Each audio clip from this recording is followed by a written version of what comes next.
Осындай дәмді, жұмсақ болып шығатын құймақ дайындаймыз. Ол үшін видеоны соңына дейін қараңыздар. Ең алдымен керек заттарымыз: ұн, сүтіміз, қайнаған су, сұйық май, тұзымыз, сода, 2 жұмыртқа және 1 пияладай шекер қажет. Ең алдымен 2 жұмыртқамызды ыдысымызға салып, үстінен 1 пияладай шекерімізді қосып, жақсылап араластырып аламыз. Үстінен осында 2 стакан көлеміндей болды менде жылы сүтімізді құйып, оны да жақсылап араластырып аламыз. Одан кейін шай қасықтың ұшымен тұз қосамыз.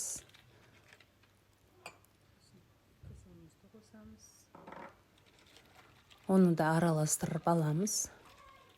Одан соң шай қасықтың жарты шай қасық бұл жерде соған қайнап тұрған суды құйып, содамызды ерігенше араластырып, массамызға құйып араластырып аламыз. Оның үстінен 1 стакан қайнап тұрған суымызды құйып, араластырып аламыз.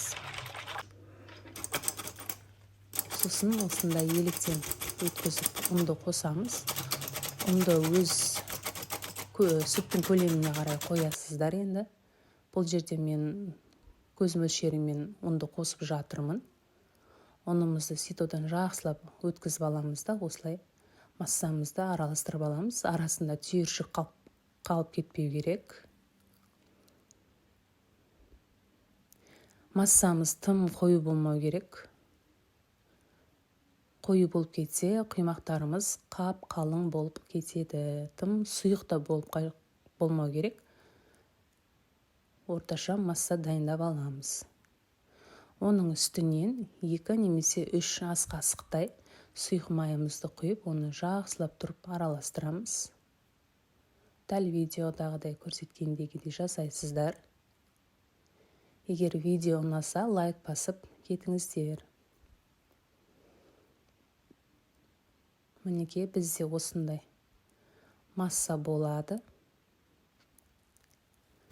Одан соң табамызды қыздырып аламыз. Кішкене ғана түбін майлап жіберсеңіздер болады. Үстінен құймақтарымызды құйып отырып, осындай арасы тесік болғанша қарап тұрамыз. Сосын лопатканың көмегімен немесе өзіміздің қолымызбен де аударып жіберсек болады.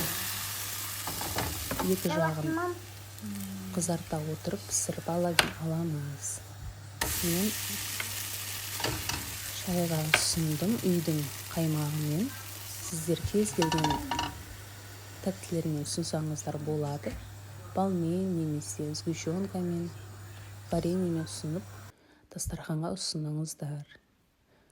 Жасап көріңіздер. Видео ұнаса, лайк басып қолдап кетіңіздер.